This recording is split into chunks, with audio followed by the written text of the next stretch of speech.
The morning of my son's wedding, I ironed my own dress. I had carried the iron from home, a small travel iron I had owned for 15 years, the kind that folds flat and fits into the side pocket of a suitcase. Hotels provide irons, I know.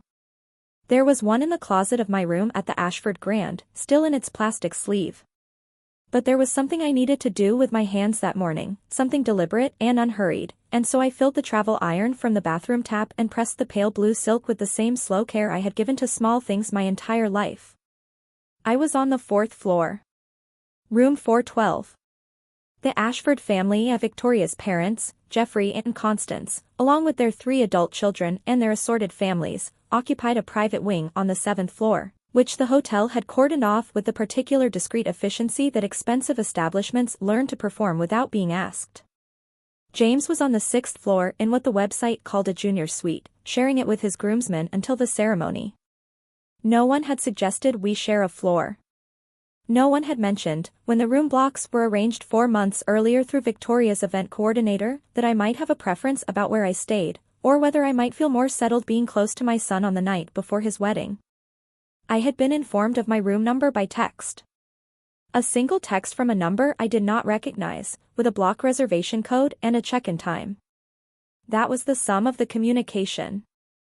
I pressed the sleeve of my dress and watched the steam rise. The garden below the window was still quiet. Savannah in early June smells of jasmine and warm stone and something older underneath, something that has absorbed 150 years of ambition and grief in equal measure, and when the window is cracked just enough, it comes into the room and sits with you like an old companion. Thomas and I had come to this city twice, once in 1994 for a real estate conference, once in 2008 for no reason except that we needed to be somewhere that felt ancient enough to make our problems small. Both times we stayed 2 blocks from this hotel. Thomas would have known what to make of all this. He would have made a quiet observation, said it without emphasis, and then asked what I wanted for breakfast. That was the thing about Thomas, he never spent more energy on a problem than it required, and he never let a problem stop him from eating well. Thomas had been dead for 8 years. And in those 8 years I had learned, imperfectly, to hold his absence the way you hold any shape that was once filled, carefully, and with the full understanding that the emptiness itself is the shape. If this story is already finding its way under your skin, hit that like button and subscribe to Sarah Mitchell and drop a comment telling me where in the world you're watching from. She always said the ones who stay quiet longest know the most. Let's see if that's true. My name is Eleanor Mercer. I am 67 years old. I live in a white clapboard house on a quiet street in Greer, South Carolina, and I drive a 10-year-old Honda that I have no intention of replacing because it runs perfectly well and because replacing it would require a conversation I have no particular interest in having. I tend a garden that takes up most of my rear yard and has been written about twice in a regional garden club newsletter without my permission.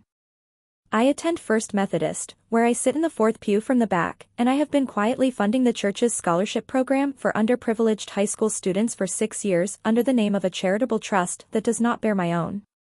To anyone who knows me casually, which is to say, to nearly everyone in my current life, I am a pleasant, unremarkable widow of moderate means who raised 1 son, lost a husband too young, and made her peace with a quiet life in a small town. That picture is not entirely inaccurate. It is simply incomplete in the way that pictures often are when someone else has chosen the frame. In another set of rooms I moved through for 30 years and then stepped back from when Thomas died, I am known as M. Reeves. That name appears on the operating agreement of Mercer and Reeves Capital, the private equity firm Thomas and I founded in 1987 with a combined investment of $300,000 that represented nearly everything we had at the time. Thomas used his full name. I used my initials, because in 1987, a woman's name on a fund document was the kind of thing that made certain men's eyes glaze over before the first sentence was finished, and Thomas and I had decided together that we were building something too important to give them that excuse. We were right to make that decision. Mercer and Reeves grew steadily through the 90s, investing in real estate, technology, and logistics at a time when logistics was a word most people associated with military operations. Thomas was the relationship man, warm, gifted with the kind of presence that made rooms feel smaller and more intimate, the sort of person who remembered the names of people's children and the details of conversations from 2 years prior. I was the analyst. The reader of documents. The one who could find the single paragraph in a 40-page agreement that would matter 7 years later when no one else had thought that far ahead. We were, in the way that good partnerships are, precisely what the other lacked. When Thomas died, I decided within 24 hours that I would step back from active management. Not from ownership. Not from the board seat I hold today, attending quarterly meetings by video call from my living room dressed in whatever I happened to be wearing that morning, a detail that Gerald Hatch has long since accepted with the equanimity of a man who has learned which battles are available to him. I stepped back from the travel, the deal sourcing, the daily rhythm of a working life that had belonged to both of us. Without Thomas in it, that life did not fit the same way. The 23% stake I retained generates quarterly distributions I have largely allowed to accumulate in an account I review once a month with Gerald. There is also the real estate portfolio, 41 properties across Georgia and South Carolina, managed by a Charleston firm under a trust in my maiden name, which was Reeves before I married Thomas. The portfolio generates income one give away as fast as I can, through small foundations and direct gifts that leave no trail I am particularly interested in following. And then there is Nathan. Nathan Cho was 29 years old when he appeared in the conference room of Mercer and Reeves Capital on a Tuesday in October, 15 years ago, wearing a suit that had been recently altered but not recently purchased. You can always tell the difference by where the seams sit on the shoulder. He was carrying a business plan for a logistics technology company called TechNorth Solutions. The plan was 62 pages long and had clearly been revised at least a dozen times, which I knew because when you have read enough documents you learn to see the layers of rewriting the way you see the layers of paint on an old house. He asked for $2 million. He explained his model for 12 minutes without consulting his notes. When he finished, he looked directly at me, not at Gerald, who sat to my left, not at the associate near the door, and said, with the particular kind of steadiness that is either genius or foolishness and takes years to tell apart, "I believe this is worth your time, Mrs. Mercer. I'm asking you to believe it too." I told him I would review the materials and be in touch. Gerald, afterward, was skeptical. I told him that Young and Untested had also described us once, and that I had seen something in Nathan's revenue model I wanted to think about overnight. I called Nathan the next morning and told him we would fund the full amount. TechNorth Solutions is currently valued at $3.2 billion. Nathan sends me a handwritten Christmas card every year. This past December it said, in his careful, slightly formal handwriting, "Everything I am is in some measure because you saw something I wasn't yet sure I could see. Thank you, as always, for seeing it first." I keep the cards in a wooden box on the shelf in my bedroom, beside a photograph of Thomas. None of this was known to Victoria Ashford Mercer. None of it had been volunteered to James, who had grown up watching his mother pack his lunches, attend his school plays, and manage the household with a quiet competence he had long since learned to take for granted. James is not an incurious man, but he is a man who learned early that certain questions about his mother's life would be met with warmth and gentle deflection in equal measure, and eventually he stopped pressing. He knew I had worked in finance with his father. He understood my current life as modest and comfortable. He believed, as Victoria believed, as most people who encountered me in my current life believed, that what you saw was essentially what there was. I have spent a considerable portion of my adult life making that as easy as possible to believe. I met Victoria for the first time 14 months before the wedding, at a dinner James cooked at his apartment in Atlanta, or rather, a dinner he had arranged, since the cooking was done by a catering service, which I noticed but did not mention. She was 32. Beautiful in a specific, managed way. The daughter of Jeffrey Ashford, whose name I knew from a deal we had considered and declined in 2001 and whose reputation in Atlanta business circles was precisely what you would expect from a man who had been told from birth that his opinions were worth hearing. Victoria extended her hand to me when James introduced us and said, "So lovely to finally meet you," and the word "finally" landed like a small, perfectly aimed pebble, dropped without hurry, making its small, clear circle and then disappearing. I smiled and said the dinner smelled wonderful. Over the 14 months that followed, I assembled a picture of Victoria the way you assemble any honest picture, not from what is displayed, but from what is not. She called me Eleanor from the beginning, which was neither warm nor cold but a choice that communicated, with perfect efficiency, where I was positioned in her understanding of things.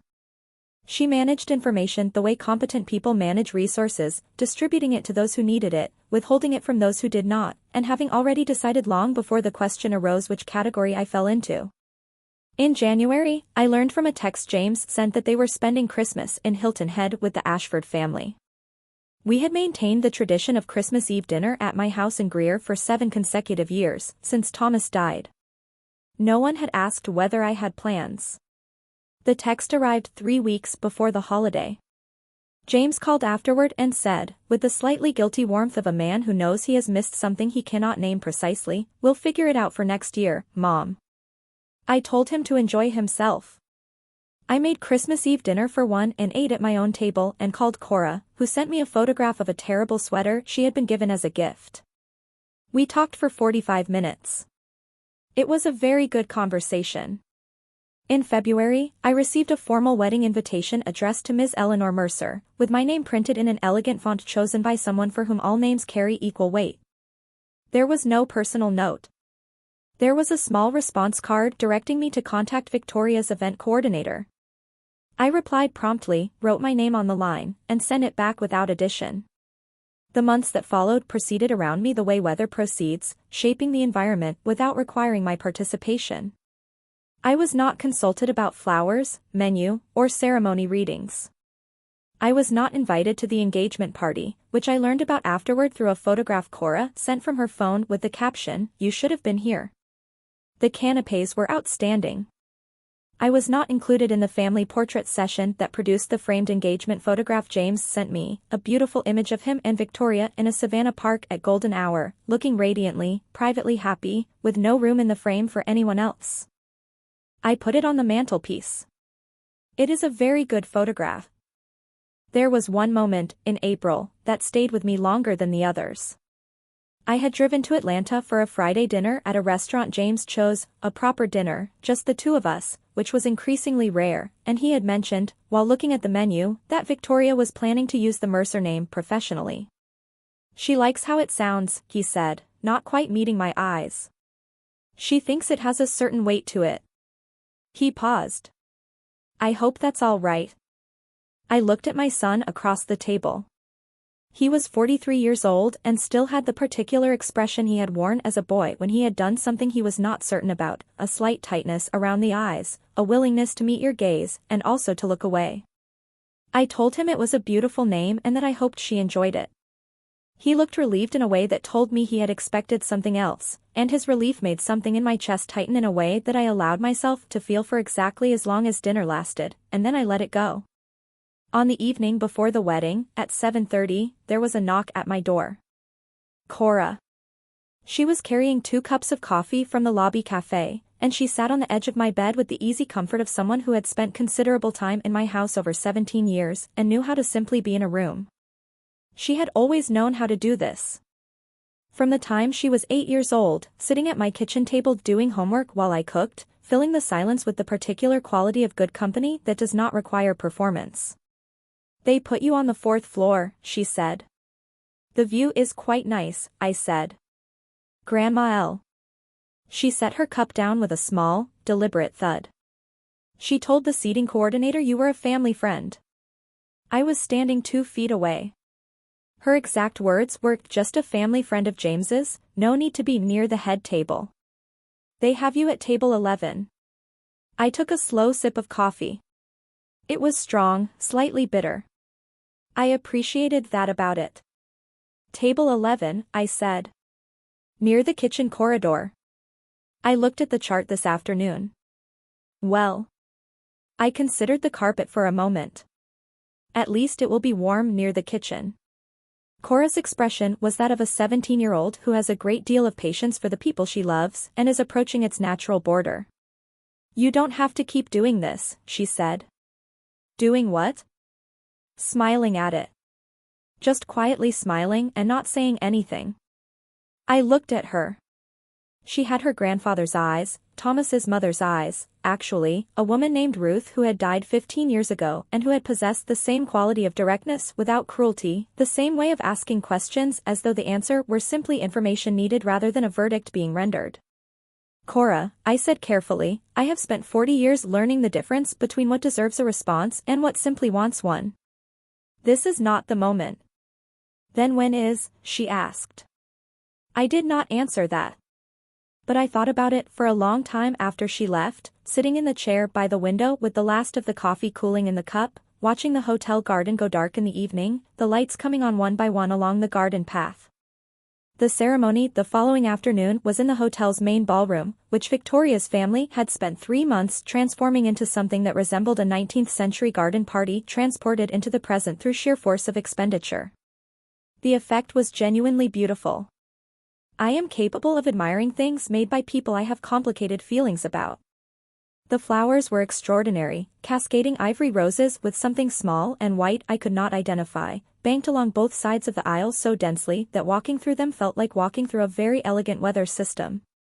I sat in my assigned seat in the guests section, not at the front, which was reserved for immediate family. I watched Cora walk the aisle, composed and straight-backed in sage green, not looking toward the guests section because she knew it would make her sad and she was holding herself together. I watched James take his position at the altar.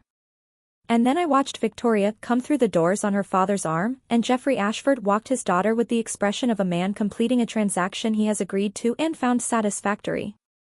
What I remember most is James. He was not performing anything. He was simply there, entirely, with the full openness that comes to even the most self-contained people in moments they cannot prepare for. He loved her. Whatever else she was, however imperfectly she saw the people around her, he loved this woman with the whole of himself. I held that knowledge carefully because I needed it. I needed it as ballast for the hours that followed. The reception began and I found table 11 without assistance, having memorized the layout from the chart Cora had photographed the day before. The table was populated by a pleasant second cousin of someone in the wedding party whose name I never caught, a former colleague of James's from his early days in commercial real estate who had driven from Macon, 2 of Victoria's college friends who spoke exclusively to each other, and a couple who appeared to have been seated at our table by clerical error and were making the best of it with admirable grace. I introduced myself to everyone. I asked the second cousin about herself. I asked the colleague about his current work. He was doing interesting things with mixed-use development in the Midlands, and we had a genuinely engaging conversation for 20 minutes, long enough that he seemed slightly startled when it ended. It was during the cocktail hour that it happened. I had moved to the far edge of the room, near the tall windows overlooking the hotel's rear gardens, to stand outside the main current of the crowd. I am not shy, but I have never required the center of a room. There is a particular pleasure, after a certain age, in standing at the periphery of something and watching it move. Victoria was standing 8 feet away. With her were Pippa, the maid of honor, and Claudette, a woman who worked in Jeffrey Ashford's company. They had their champagne. They were not making any particular effort to be quiet. Either they had not noticed me or they had decided I did not register as a relevant audience. I heard Pippa say something about my dress, the blue, the cut, something about it being a grandmother choice. Then Victoria's voice came, warm to the precise temperature of amusement that signals mild contempt being carefully dressed as affection. She means well. A pause. Is she comfortable? Financially? Claudette's voice, idle, the kind of question asked by someone who has never had to wonder. God, no. Victoria's laugh was light and short. She lives in some little town in South Carolina. Drives a Honda. James sends her money sometimes for house repairs.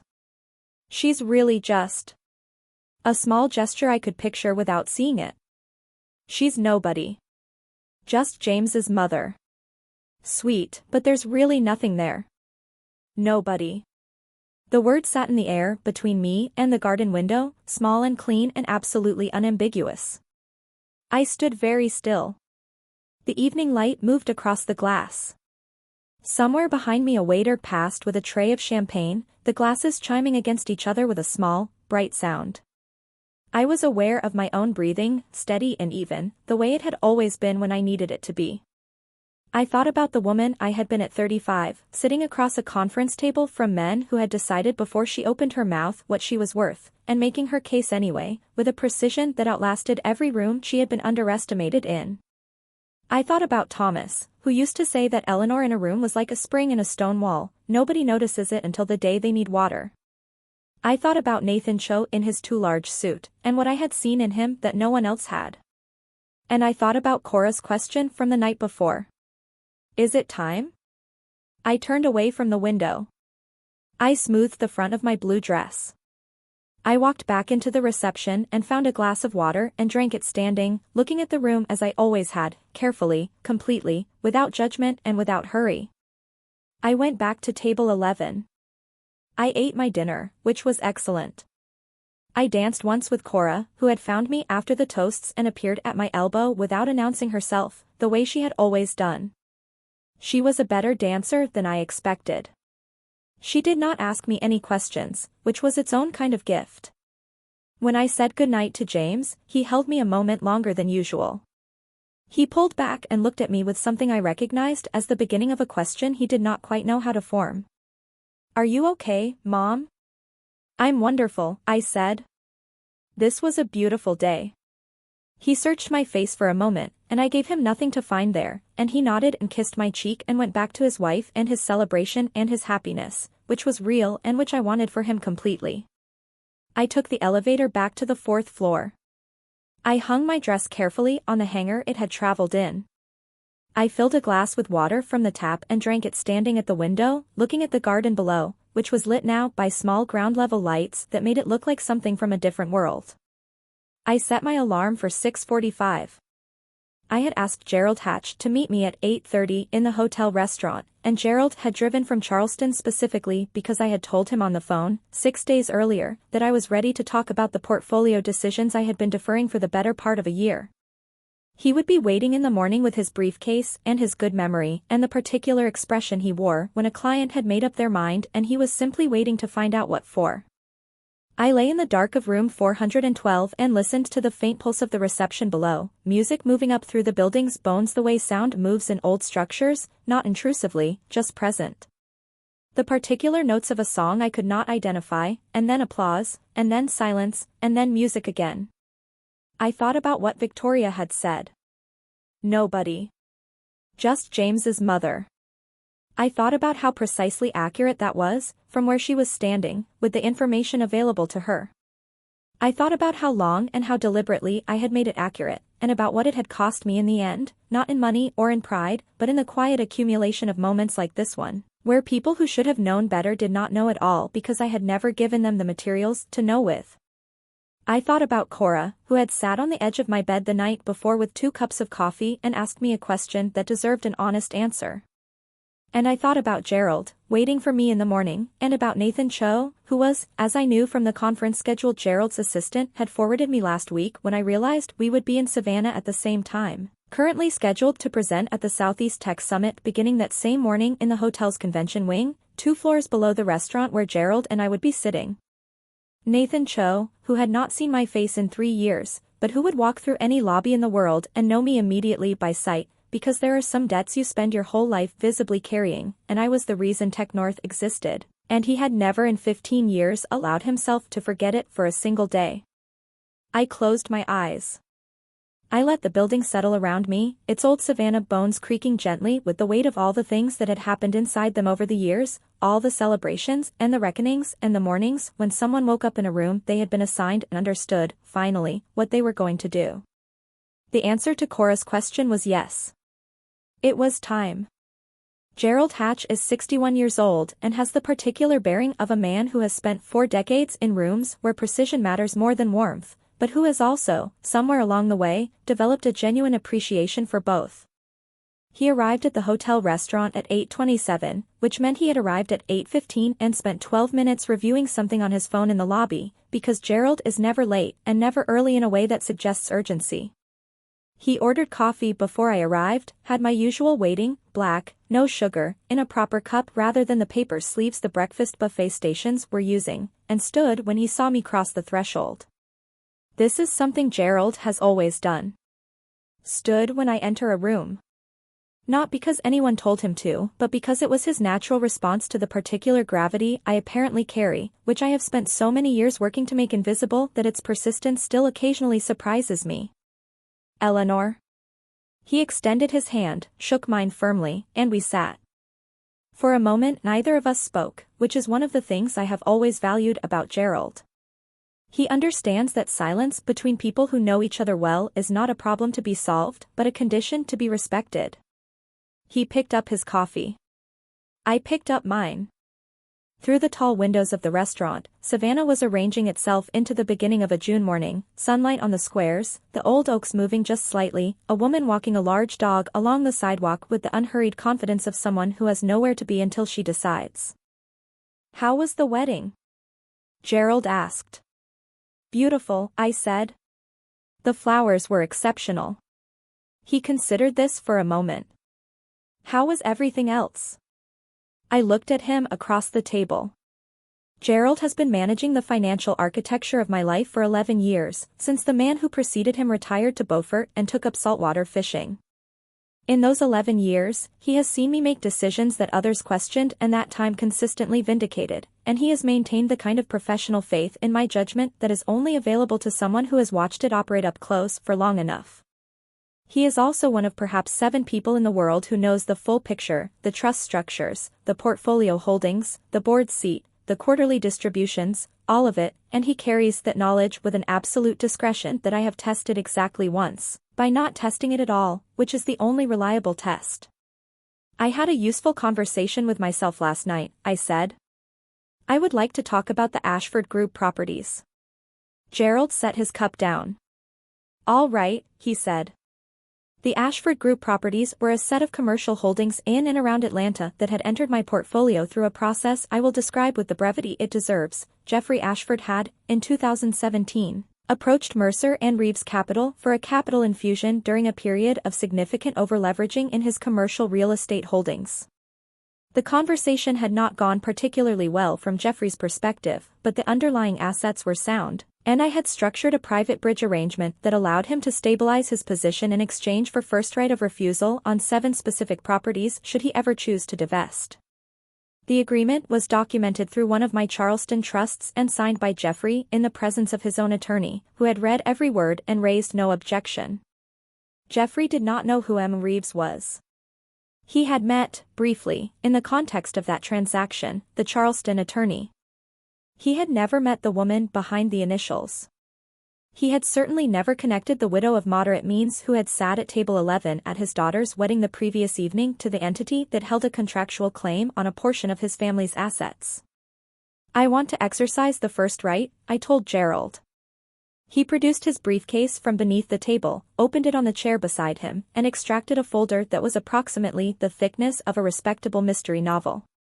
He had brought it, I realized, because he had expected this conversation was coming. Gerald is very good at his job, and part of his job is knowing what I am thinking slightly before I say it, which is a skill he has cultivated over years of paying close attention. "The Whitmore Street parcel and the Buckhead Tower are the most straightforward acquisitions," he said. "The Midtown properties involve a shared ownership structure that will require 3 to 4 months to unwind. The timeline for the full exercise is approximately 6 months, I said.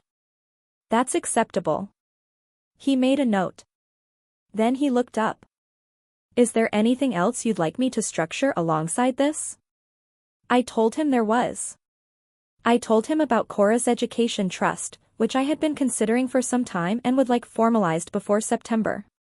I told him I wanted to revisit the charitable giving strategy for the 4th quarter, specifically in relation to a South Carolina arts organization whose board I had been asked to join and was now inclined to accept, because Thomas had loved painting and I had been declining things for too long.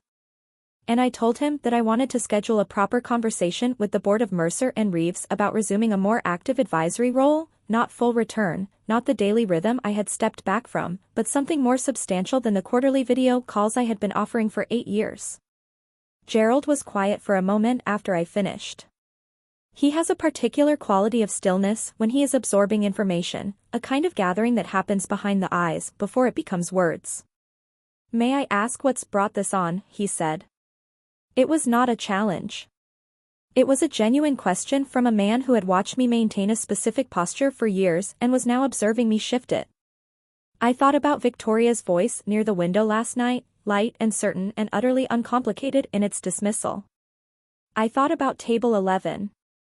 I thought about Cora sitting on the edge of the hotel bed asking me a question I had not answered honestly. I've been invisible for a long time, I said. By choice. With good reasons. The reasons are still good, but the choice requires revisiting.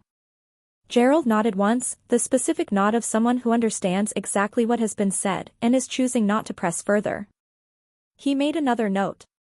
We ordered breakfast and spent the next hour going through documents with the comfortable efficiency of two people who have been doing this long enough to have their own shorthand. It was 11:40 when Nathan arrived.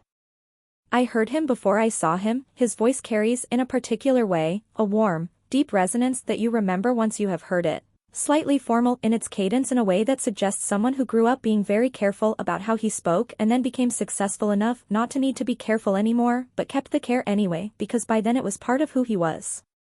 He was in the lobby adjacent to the restaurant, speaking with two men in the kind of running conversation that happens between conference sessions, animated, the energy of a discussion still in progress.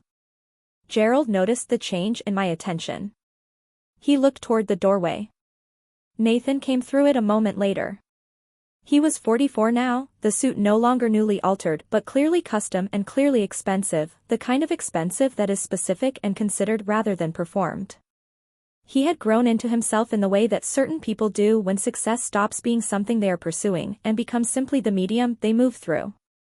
He was looking at his phone and speaking simultaneously, which was the only version of divided attention I had ever seen work. He looked up. He stopped walking. In the middle of a sentence about, I would later learn, the second panel of the morning's conference program, he stopped completely, and his face did something that I have never been able to fully describe, which is not quite surprise because he had known I might be in the city, having seen Gerald's name in the conference hotel registration list and drawn the inference that my name would accompany it. It was something closer to the expression of a man seeing something he considers essential, something so woven into the fact of his own existence that encountering it in an unexpected room is less a surprise than a sudden, vivid reminder.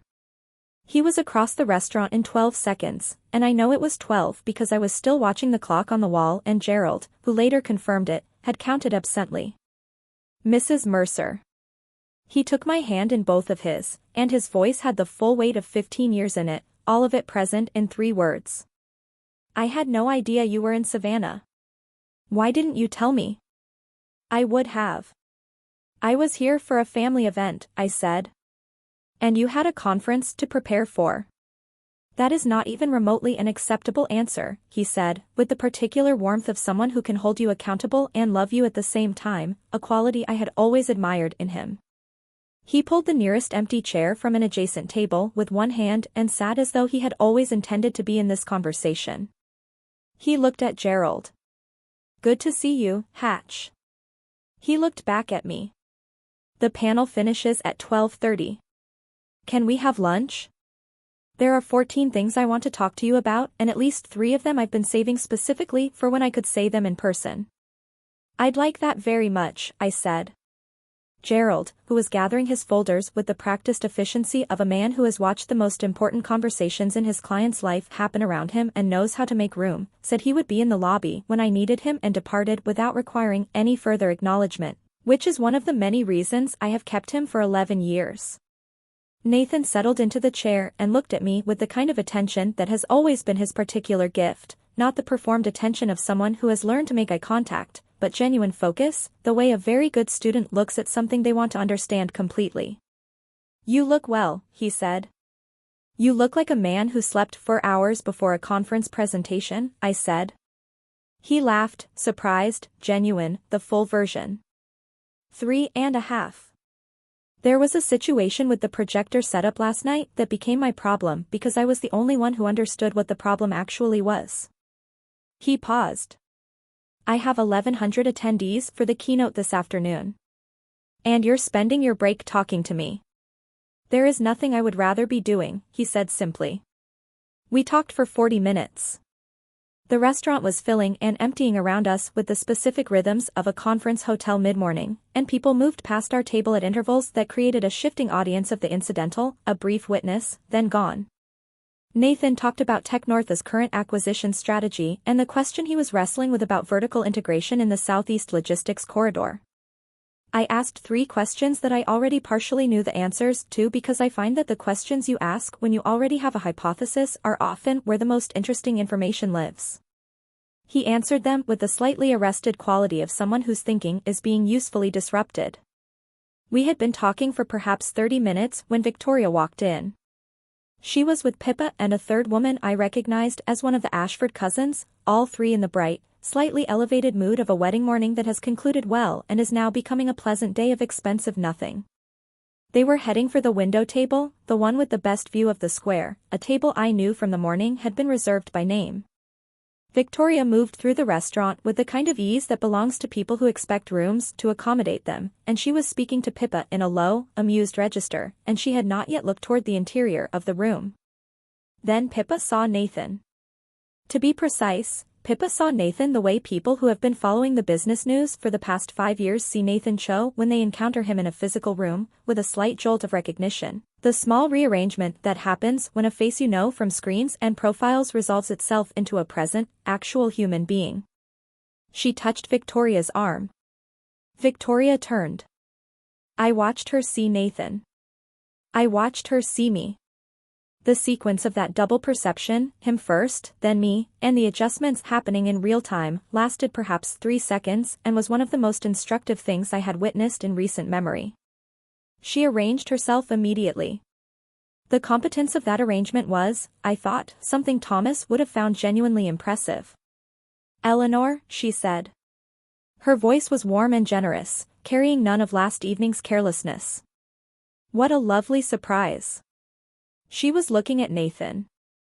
Nathan looked at her with the polite attention he gives everyone until he decides otherwise. He looked at me. "James's wife," I said. "Victoria. And her friend Pippa." "Congratulations on your wedding," Nathan said, extending his hand to Victoria. "Eleanor has mentioned James." This was, I knew, not strictly accurate. I had not spoken of James to Nathan in any detail, though I had told him once, years ago, that I had one son who was in commercial real estate in Atlanta and who had inherited his father's ease with people. But Nathan, who is an exceptionally good reader of rooms, had understood something in the air of this encounter and was using language as a kind hand. Victoria shook his hand. "Thank you. It was a beautiful day." She paused, and I watched her make the calculation that people of her particular upbringing make when they are in the presence of someone they recognize as significant, how to establish proximity without appearing to pursue it. "You're presenting at the summit today, aren't you? We read about TechNorth's acquisition of Lane Core. Quite remarkable." "Thank you," Nathan said. "Eleanor." Victoria turned to me with the full warmth that I suspect she had always been capable of and had simply not previously found necessary. "I hope the morning's been restful. We missed you at breakfast." The family was all together on the 7th floor. A small pause. The particular kind that comes from someone who has just heard themselves say something they wish they could revise. "We should have included you, of course." "I've been in excellent company," I said pleasantly. Another moment. Nathan was watching this with the composed attention of someone who has spent 20 years in rooms where the real conversation is happening slightly beneath the audible one. "I don't know if Eleanor has mentioned," he said, setting his coffee cup down in the specific way he does when he is about to say something he wants to carry weight, "that she is the reason TechNorth exists." Victoria's expression moved, a small, involuntary shift. "She funded the first round," Nathan continued. 15 years ago, when I was 29 and had never run anything larger than a campus research group. I walked into Mercer and Reeves with 62 pages and a theory, and she looked at it overnight and called me in the morning." He paused. "I don't think there is a version of any of this that happens without that call." "Mercer and Reeves," Victoria said carefully. "Eleanor's firm," Nathan said. "M. Reeves. She's always used her initials professionally." He glanced at me. "A choice that frustrated more than a few people in the 90s, I imagine." "Quite a few," I agreed. Victoria looked at me. Something was happening in her face that I recognized, not quite the recontextualization, not yet, because she did not yet have all the materials. But the beginning of it. The first tile lifting at the corner. I don't think I knew you had a firm, she said. You didn't ask, I said gently. There was never a reason to. The silence that followed was brief and extremely loud. Pippa, who had been standing slightly behind Victoria and had the particular expression of someone watching a social dynamic she cannot quite map, said something about their table being ready. Victoria said something warm and slightly compressed about hoping to see me later in the day, and she looked at Nathan with a final bright smile, and they moved to the window table. Nathan watched them settle. Then he looked at me with the specific expression he reserves for moments when he wants to say something and is deciding whether it is his to say. I'm going to ask you something, he said. Go ahead. Has she been making things difficult for you? I looked at him for a moment. Nathan. It's a direct question. It is. I considered the garden outside the window. The morning had fully established itself now, the light was clean and direct, the kind that leaves no room for ambiguity. James is happy. That is the only thing that matters to me about the situation. James's happiness and your dignity are not mutually exclusive, he said. No, I agreed. They are not.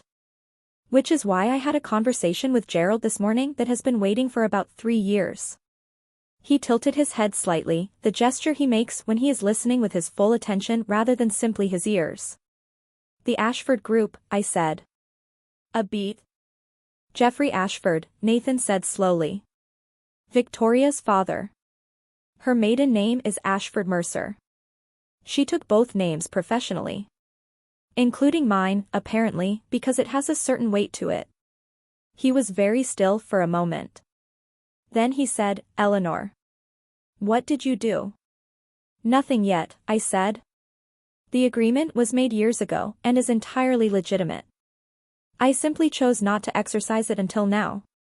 Nathan looked at me across the table with the expression I have seen on his face perhaps 4 times in 15 years, a particular combination of respect and astonishment and something that might, in another context, be described as delight. The first right of refusal on the Ashford properties. 7 of them, I confirmed. He signed it. In the presence of his attorney. Voluntarily. The terms were fair. They were more than fair, Nathan said, because he knew this world and its numbers the way I did, and he had encountered Jeffrey Ashford at a distance twice in recent years and had formed his own assessments. Eleanor? He has no idea. None, I said. And Victoria. Victoria told Claudette and Pippa last night that James's mother is nobody. Just a sweet, comfortable nobody who lives quietly in a small South Carolina town and drives a Honda. I paused. The Honda part is true. Nathan was quiet for a long moment. Then he said, with a precision I valued, what do you want from this? It was the right question. Not what would I do, not how would I proceed, but what did I want? He had always understood that those were different questions. I had been thinking about the answer since the garden window the night before, and in the hours before sleep, and in the clean light of 6:45 when the alarm sounded and I lay in bed for the 4 minutes before it was reasonable to get up and looked at the ceiling of room 412 and listened to the building settle. I want James to be happy, I said. I want Cora to have the future she deserves. I want to stop being quiet about who I am in rooms where being quiet serves no one. I paused. And I want Jeffrey Ashford to understand, at the appropriate moment, that the woman his daughter seated near the kitchen corridor is the person who holds a contractual claim on 7 of his most important income-producing properties. Nathan breathed out slowly. And Victoria? I thought about her voice near the window last night. The particular ease of it. The way she had said nobody without any malice, not without cruelty, but without the awareness that cruelty requires, the way you can step on something without knowing it is there. I thought about the 14 months of text messages and event coordinators and single-line invitations. I thought about the wedding ring comment at the Christmas dinner that never happened, which James had recounted to me afterward without quite realizing what he was recounting. Victoria made a choice about who she thought I was, I said. She made it with the information available to her. Some of that was my doing. I have been making that choice possible for a very long time. I looked at my coffee. I don't want to hurt her. She is my son's wife. But I would like her to know, before much more time passes, that the woman she dismissed at the window last night did not require her approval to be worth something. She never did. Nathan nodded. The exercise of the first right, he said. That's not going to be quiet. No, I agreed. It won't be. Jeffrey will figure out the ownership structure eventually. Gerald estimates within 60 days of the exercise notice going out. And when he does, he will tell Victoria. And Victoria will tell James. And James will call me. I paused. That conversation is one I have been thinking about very carefully. Nathan looked at me for a moment longer. Then he said, "Are you afraid of it?" I considered the question honestly, which it deserved. The conversation with James. The one that would require me to explain not just the business decisions but the 30 years of quiet, the choices I had made to be small, the reasons I had made them, the cost of making them, and what it meant that I was ready to stop. The conversation in which my son would see me fully for the first time, and I would have to trust that what he saw was someone he could understand even if he had not known to look for her before. Yes, I said. Good, Nathan said. It should matter enough to be afraid of. He stood when his phone buzzed, the pre-panel reminder from his assistant, and straightened his jacket with the practiced gesture of a man about to walk back into the version of his life that most people see. He held out his hand, and I shook it, and he held it for a moment with both of his, the way he had at the beginning, and it had the same quality it always did, the weight of everything that existed because one phone call had been made on one morning 15 years ago. 1,100 people this afternoon, I said. You could come, he said. Sit in the front. I'll watch the recording, I said. Go do your work. He left. I sat alone at the table for a while with the last of the coffee. Through the window, the square was full of the particular activity of a Savannah summer morning, tourists moving slowly with the contentment of people who have nowhere urgent to be, residents moving quickly with the efficiency of people who do, and the great oaks overhead presiding over all of it with the indifference of things that have been rooted for longer than any argument in their shade. At the window table, Victoria and Pippa and the cousin were reading menus and laughing at something, the ease of a wedding morning dissolving pleasantly into a summer day. Victoria had her back partly to me. Once, she turned and our eyes met across the room, and she smiled, the full smile, warm and present, the one she had not previously required and was now apparently finding necessary, and I smiled back and looked away first, which was not weakness but simple economy. I paid the check. Gerald was in the lobby with his briefcase, speaking to someone on his phone. He looked up when I came through the door and concluded his call. Ready, he said. Very nearly, I told him. There is one more thing I need to do this morning. I asked the concierge for a quiet corner of the business center and spent 45 minutes with a legal pad and a pen doing what I have always done when the shape of a decision becomes clear. I wrote it down. Not because I would forget, but because the act of writing confirms that the decision is real and removes the comfortable ambiguity of something that exists only in thought. When a thing is written, it has become its own kind of document, and documents are the medium in which I have always been most honest.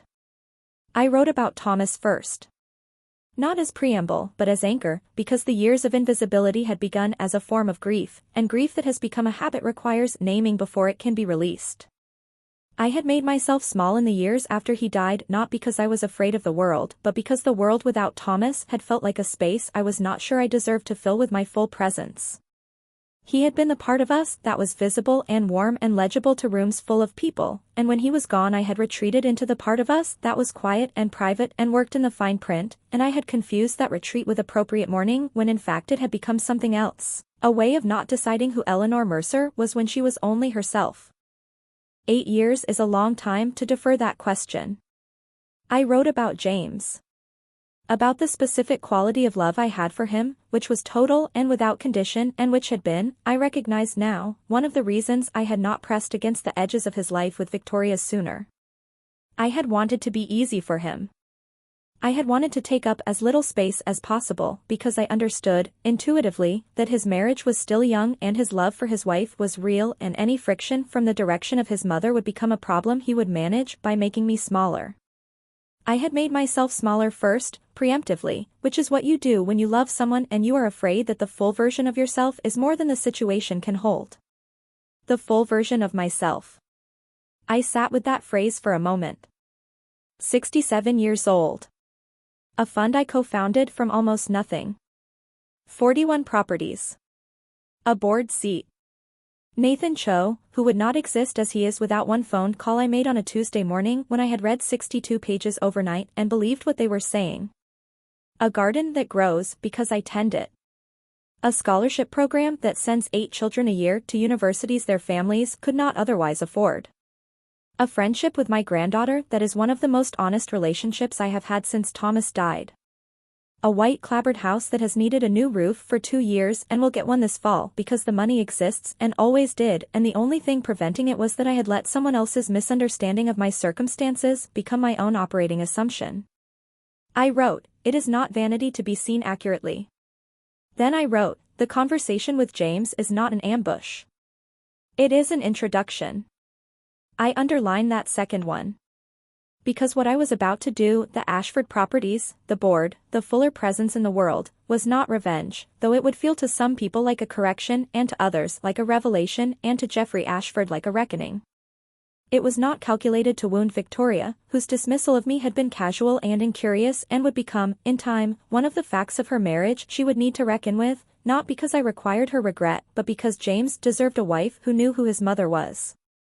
It was, simply and entirely, the end of a decision I had made in grief and had held too long past the grief's own ending.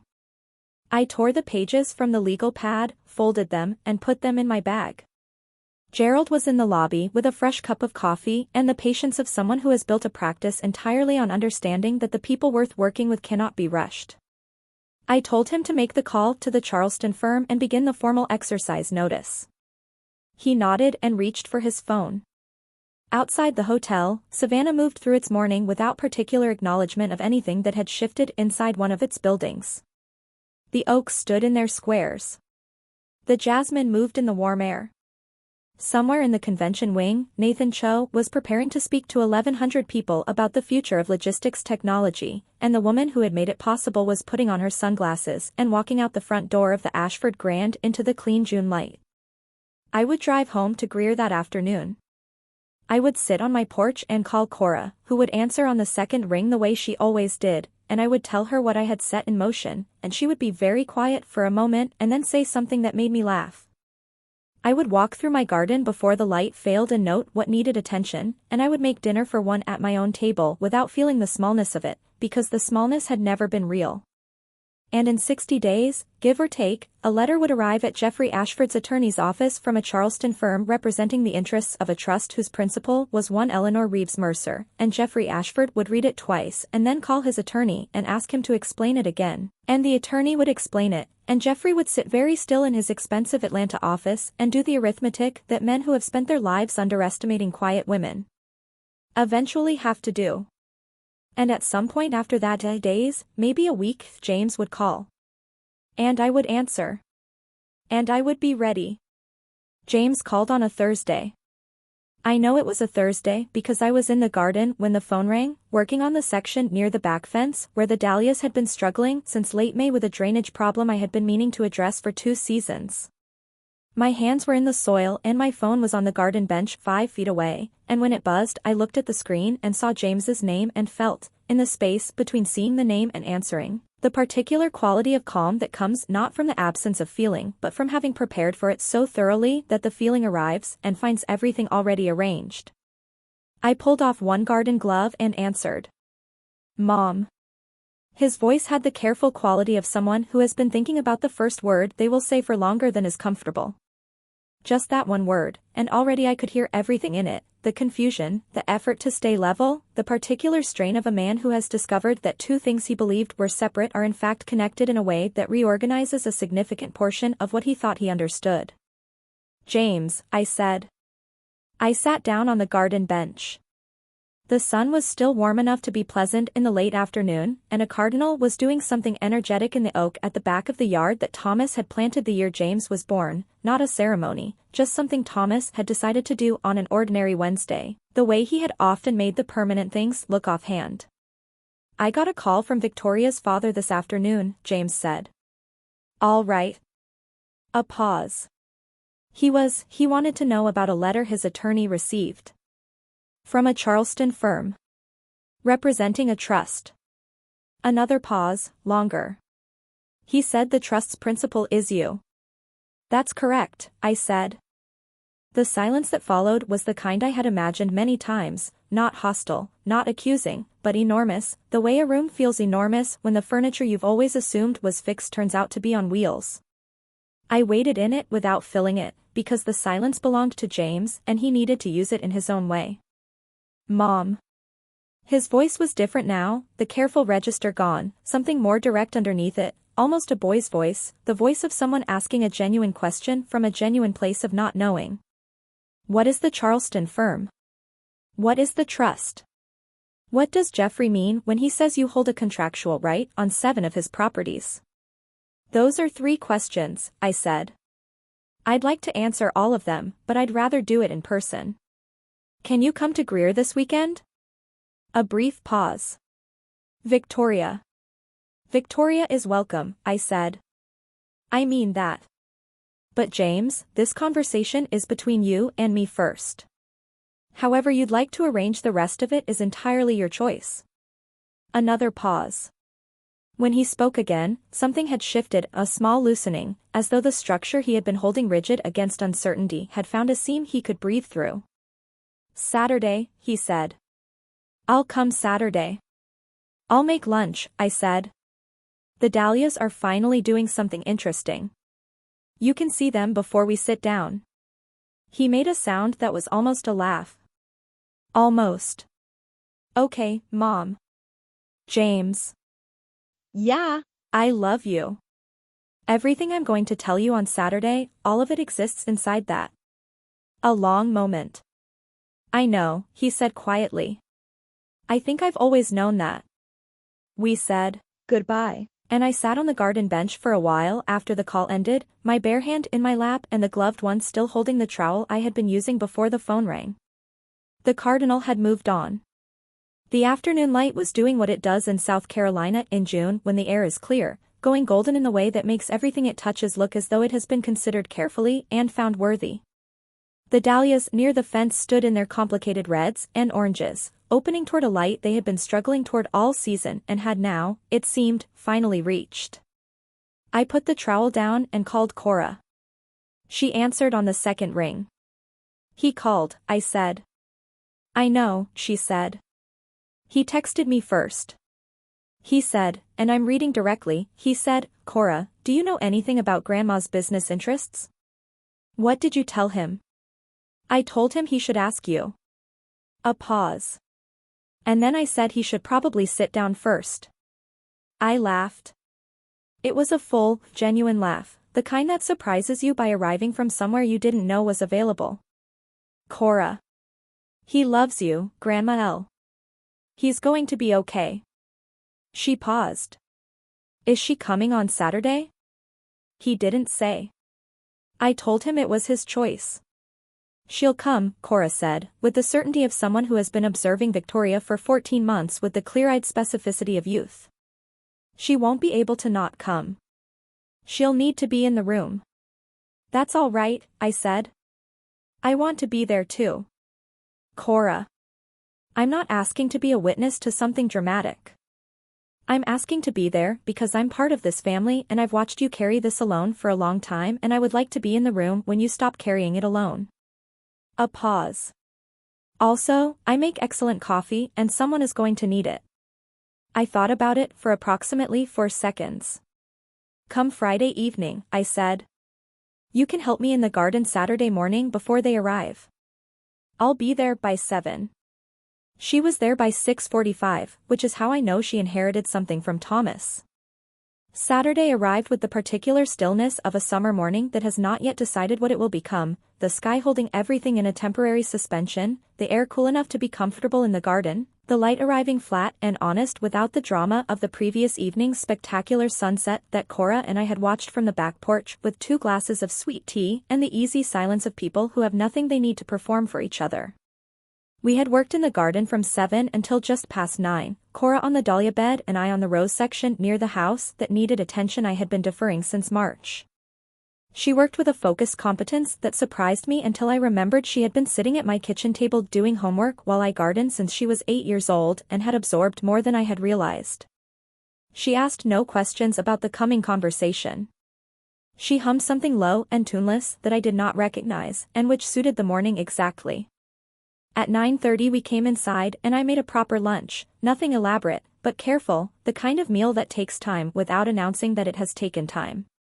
Roasted chicken with herbs from the garden, a cold bean salad, bread from the bakery 2 blocks over that I had walked to collect that morning at 7, before Cora arrived, in the early quiet of the neighborhood where the only people out were the ones with dogs and the serious walkers and one woman who runs past my house every Saturday at 6:58 with the committed expression of someone settling a private argument. James arrived at 12:17. He came alone. He stood at the front door in the way he sometimes stood, slightly taller than he needed to be, a posture he had developed in his 30s that I recognized as his version of preparation, the physical form of bracing for something he could not yet see clearly. And when I opened the door he looked at me with the full, searching attention of someone seeing a familiar face and looking for what has changed in it. Nothing has changed in my face. I am the same person I was 3 weeks ago at the wedding, in the same garden, with the same hands. What has changed is the available information, and information is not a person, but it does, sometimes, make a person suddenly visible. "Hi, Mom," he said. "Come in," I said. "Cora's here." He looked past me, and something in his expression relaxed, not entirely, not the deeper tension, but the surface of it, enough to let him cross the threshold without whatever he had been bracing against making it harder. He and Cora embraced in the kitchen with the easy warmth of cousins who are also genuinely fond of each other, and she handed him a cup of coffee with the efficiency of someone who has been waiting to be useful and has chosen the correct form. We sat at the kitchen table. Not the dining room, which would have felt too formal, too deliberate. The kitchen table where James had done his homework as a boy, where Thomas and I had talked through every significant decision of the years they overlapped with, where the wood has the warmth of a surface that has been used without ceremony for a long time and has absorbed some quality of that use into its grain. I told him everything. Not all at once, and not in the order it happened, but in the order that mattered, starting with Thomas, because everything starts with Thomas, or rather because the particular form of invisibility I had chosen started with Thomas's absence and James deserved to understand that. I told him about the grief that had become a habit. About the decision to step back that had become a decision to disappear.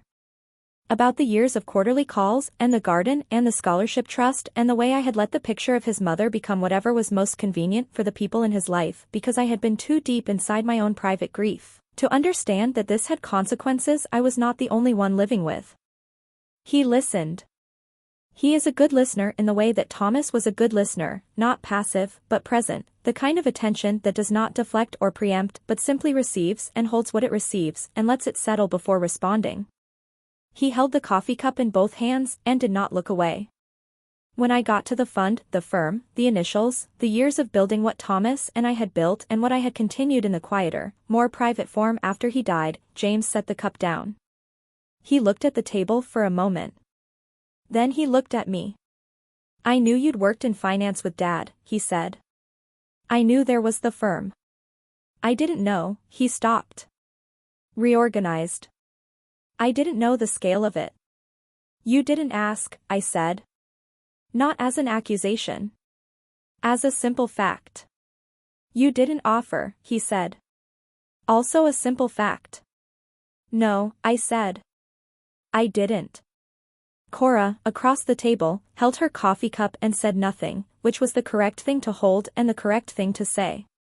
"Why?" James asked. It was the question I had written about on the legal pad in the hotel business center.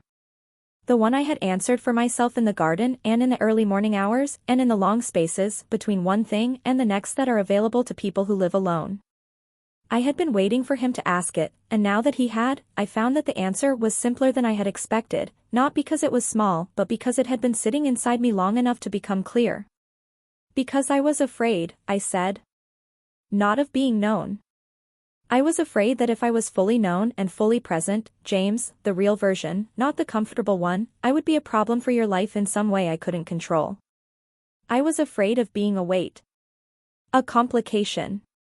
After your father died, I didn't want to be something you had to manage. And somewhere in trying not to be that, I became something else. I paused. Something too small to be true. The kitchen was quiet. Outside, a bird in the garden made several decisive points to another bird, and then there was silence again. James looked at me.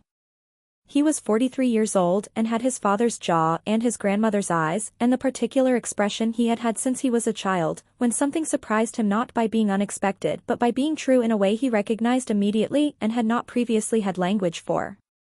"You're not a weight," he said. His voice was careful and simple and entirely without performance. "You have never been a weight." "I know that now," I said. "Did you think?" He stopped. Tried again. "Did you think I would love you less? If you were all of this?" I thought about this honestly. I thought your life would be simpler if I was easier to explain. And then I let that go on too long. And then other people filled in the space I had left with their own version of who I was, and by the time I noticed, the version had become the working assumption. James was quiet for a long moment. He looked at his hands on the table. Then he looked up and said, with the directness that is the best of him, "Victoria." "Yes." "What did she say?" I told him. Not to wound him, and not because I required him to be angry on my behalf. I told him because he had asked a direct question and deserved a direct answer, and because the conversation we were having was one that required the full truth in order to be the conversation it needed to be rather than a manageable version of it. He received it with the stillness of a man absorbing something that is painful precisely because it is not surprising. There is a particular quality to that stillness, heavier than surprise, slower, because the body already knew and is now simply being given permission to acknowledge what it knew. "She didn't know," he said finally. "Not a defense. A fact being handled with care.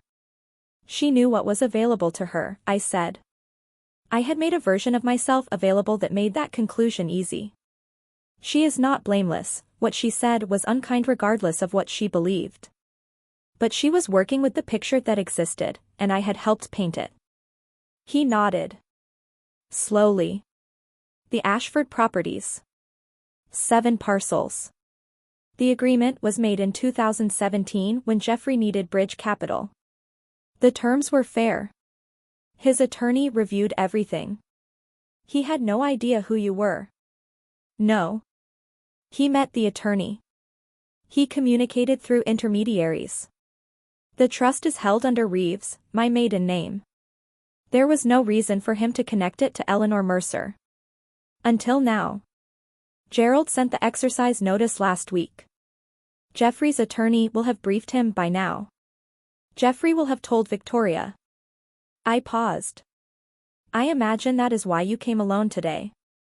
James looked at me steadily. "She wanted to come." "I know. I told her I needed to talk to you first."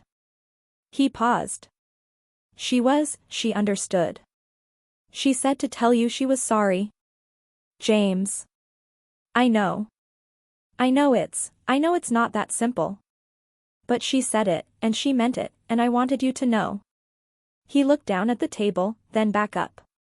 "Mom. She's my wife. I love her. And I need you to know that I see this." "What happened?" "I see it clearly." "I know you do," I said. "I should have seen it earlier." "So should I said. "We both had things we weren't looking at directly.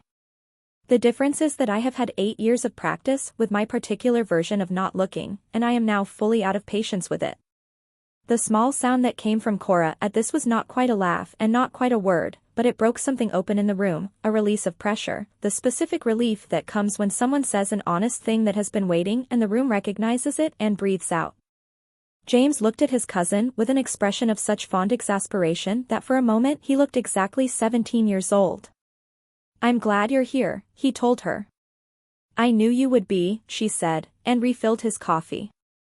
We ate lunch at the kitchen table, and the conversation moved, not away from what we had been talking about, but through it and out the other side into the ordinary warmth of three people who love each other eating a meal on a Saturday afternoon.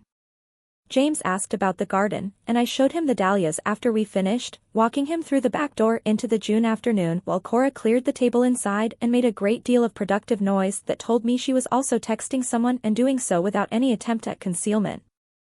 At the dahlia bed, James stood with his hands in his pockets and looked at the flowers for a while. Red and orange and one deep burgundy that had taken 3 years of patience to coax into blooming with any regularity. The oak was behind us, and its shade made a clean edge on the grass, light on one side and cool on the other. "He planted that tree the day you were born," I said, not pointing at it, just saying it. Not because James didn't know, he did know, I had told him, but because some things bear repeating in the right settings, and the garden on a June afternoon was the right setting. "I know," James said. "He would have known what to say to you today," I said. He was always better at this part than I was. The talking part. The finding the words for the things that matter part. He had a gift for it. I paused. "I am better with documents." James turned and looked at me. And then, without announcement, without the particular careful staging that adults use to protect each other from the full weight of feeling, he put his arms around me, and I let him, and we stood in the garden for a long moment in the way that parents and children sometimes do when something that has been held at careful distance is finally released and the distance collapses, and what is left underneath it is simply the love, which was there all along and is not actually complicated at all. When he stepped back his eyes were bright, and he looked at me with the full face of my son, the one I had carried since he was 2 days old, the one that had sat across every significant table in both our lives, and he said, "I want to do better. Whatever that looks like. I want to actually know you." "You already know me," I said. "You just didn't know all of it." "What's the difference?"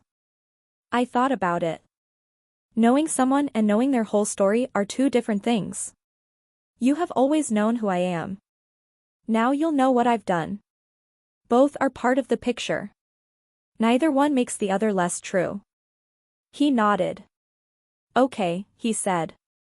The simplest word in the language and the one he had always used when he was done thinking and had arrived somewhere he trusted. We walked back inside. The call from Jeffrey Ashford came on a Tuesday morning, 11 days after Gerald had sent the exercise notice, which meant Jeffrey had taken 9 days longer than Gerald's estimate to call.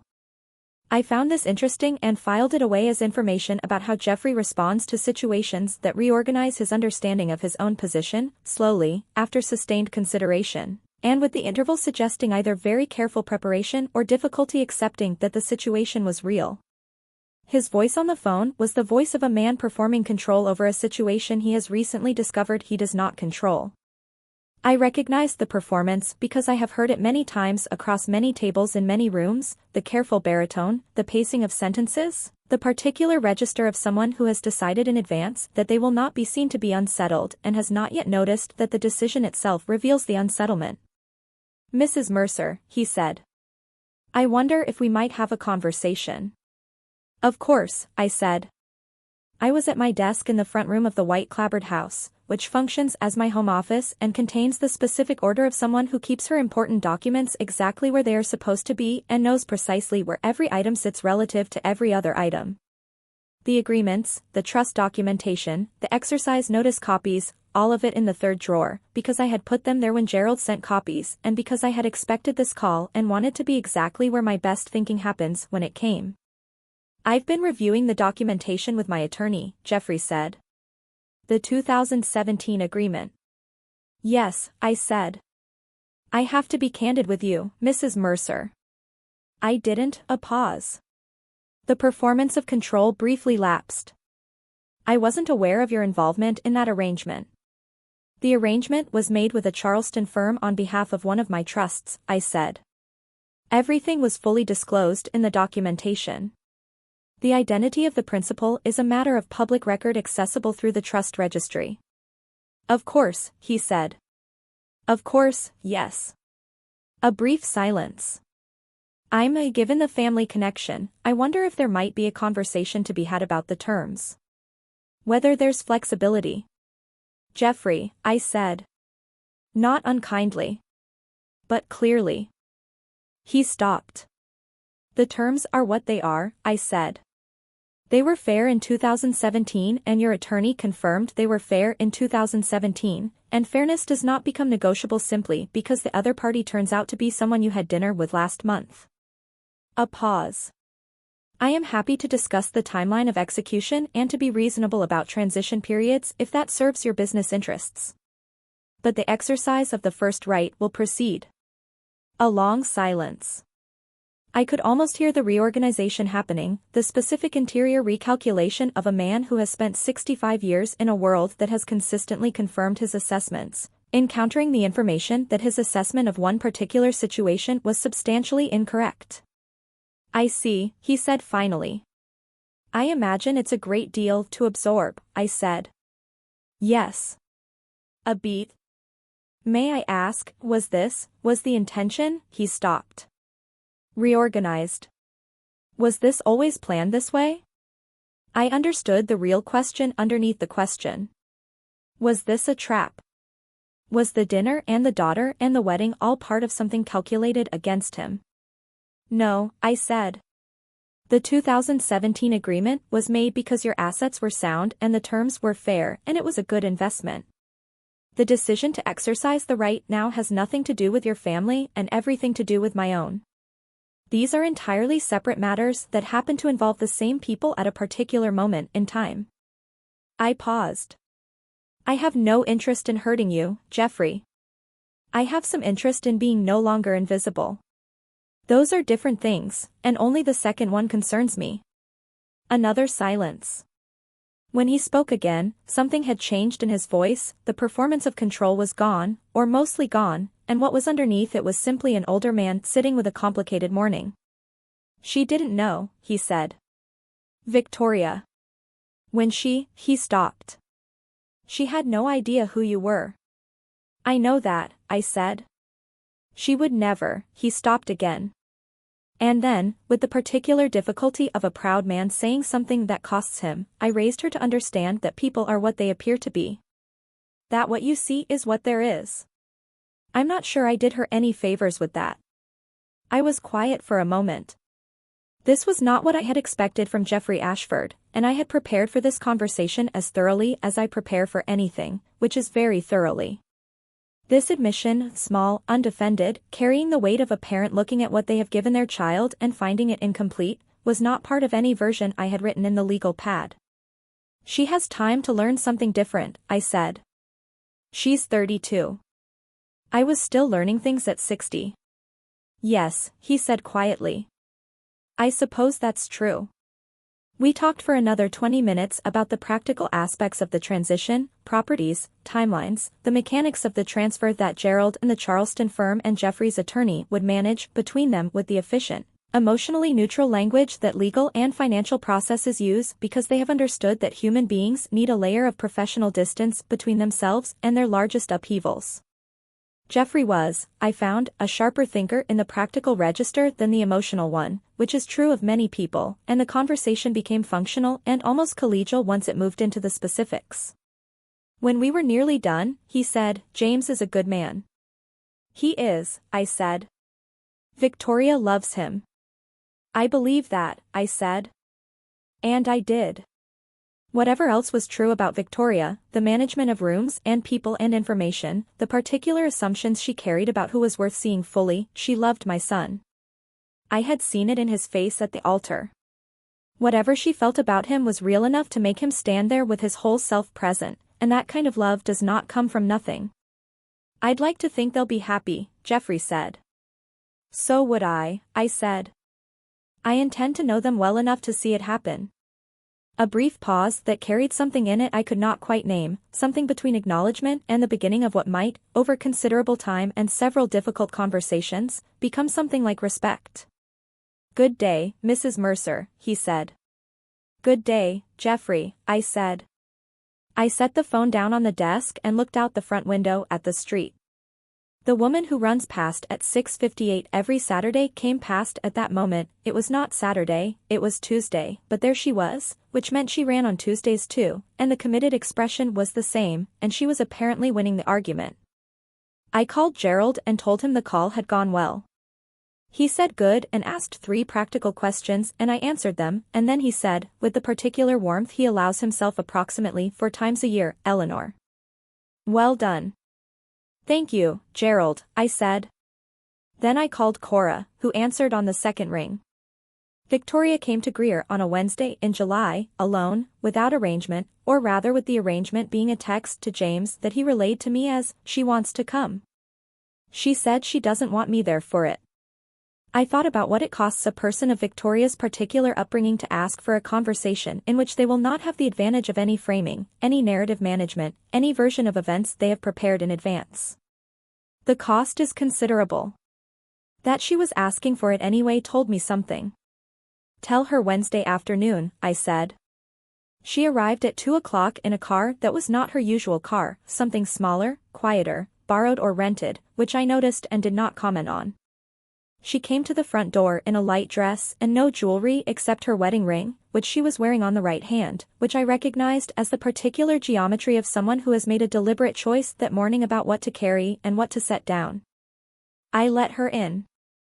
We sat in the front room, not the kitchen, because that room belongs to James and to Cora and to the history of people I have loved easily and the distinction mattered, and I offered her tea, which she accepted. And I made it at the small table by the window and brought it and we sat across from each other in the afternoon light of a Wednesday in July with the sound of the garden coming faintly through the open window behind me.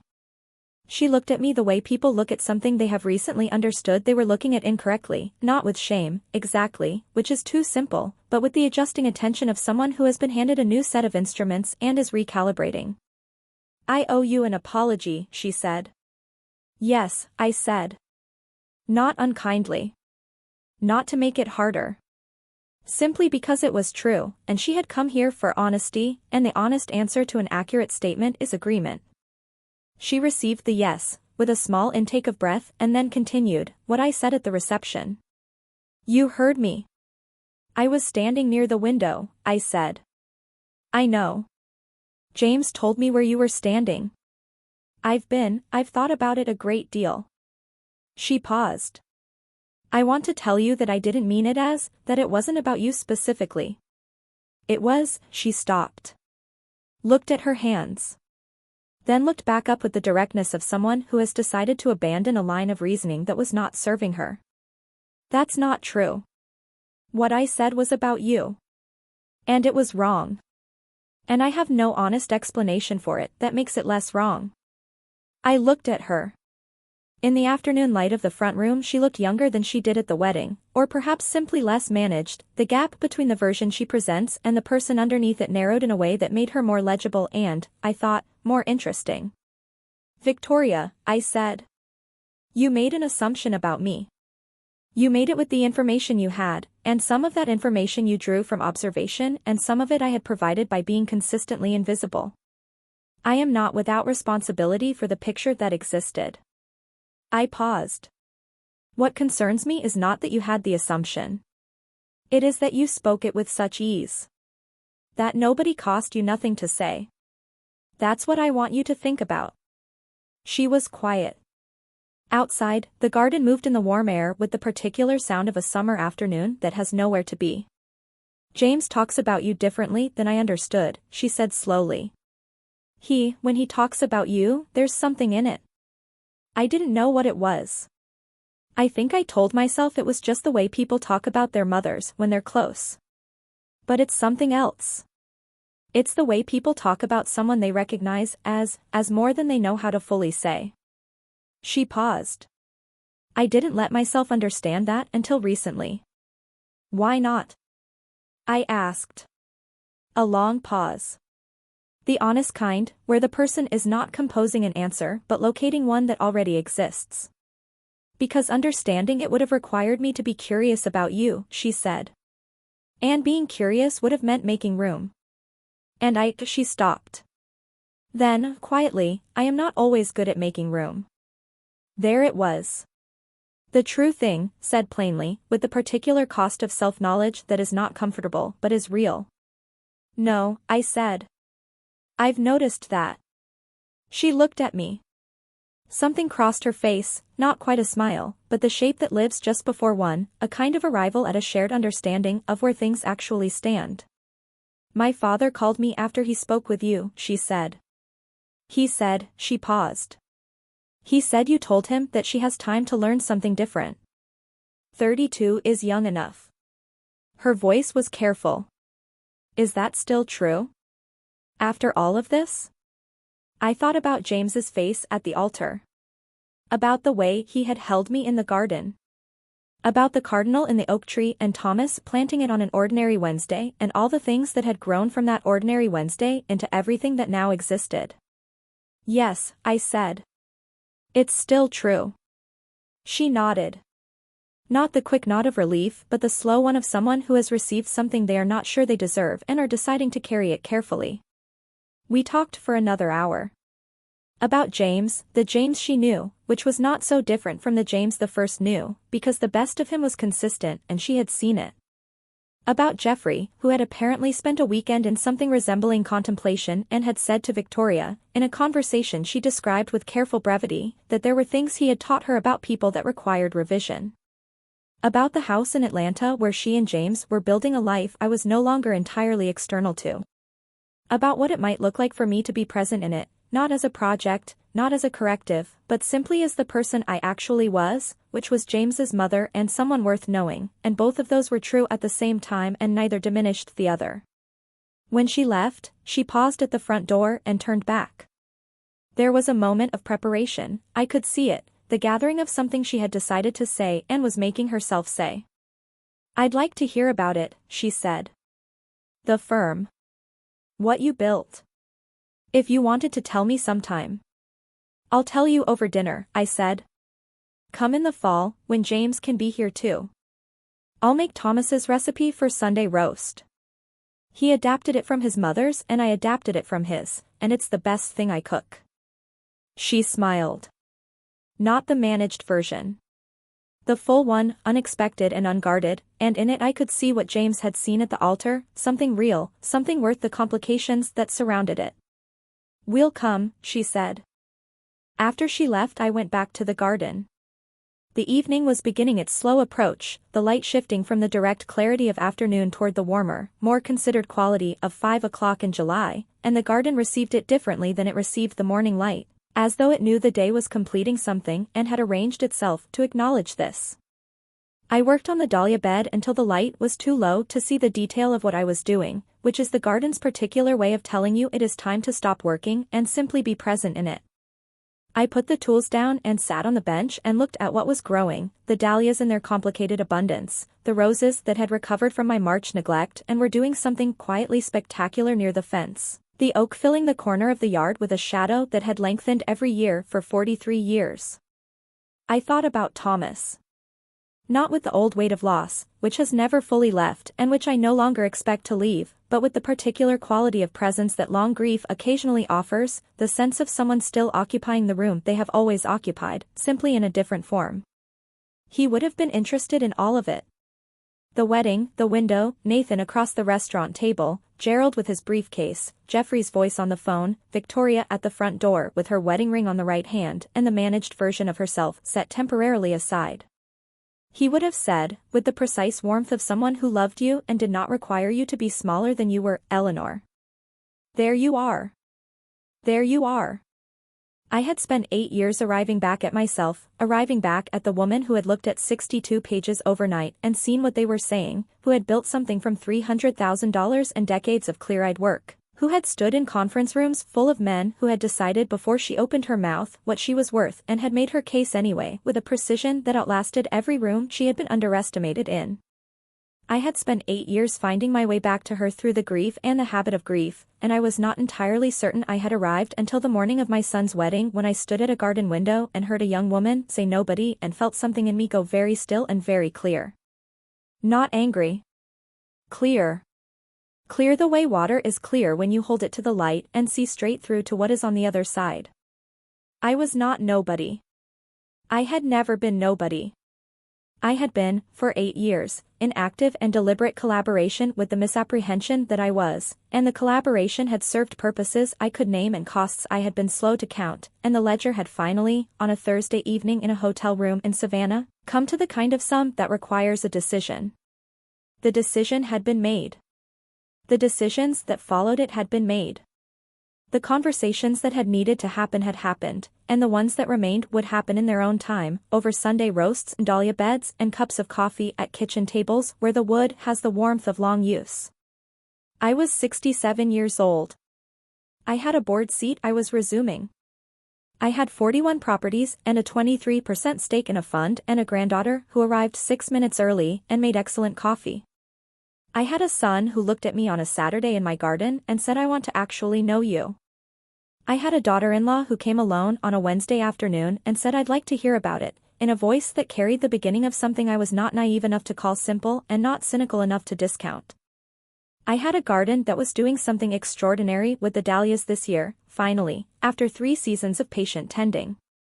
And I had the particular quality of an evening in June in South Carolina, the light going amber on the old oak leaves, the garden settling into itself with the ease of something that has been cared for and knows it, which is the kind of thing that no amount of anything you have built or earned or decided can give you, but which is also, somehow, its own form of proof that you are in the right place. I sat on the garden bench until the light was gone. Then I went inside and made dinner for one at my own table, at the head of it, where I belonged. Thank you for staying all the way to the end. The people who finish the whole story are the ones who understand it, and the ones who share it. If this one moved you, the next video on your screen is waiting to do the same. And if you haven't subscribed yet, come back. There's always another woman the world underestimated. And we tell those stories here.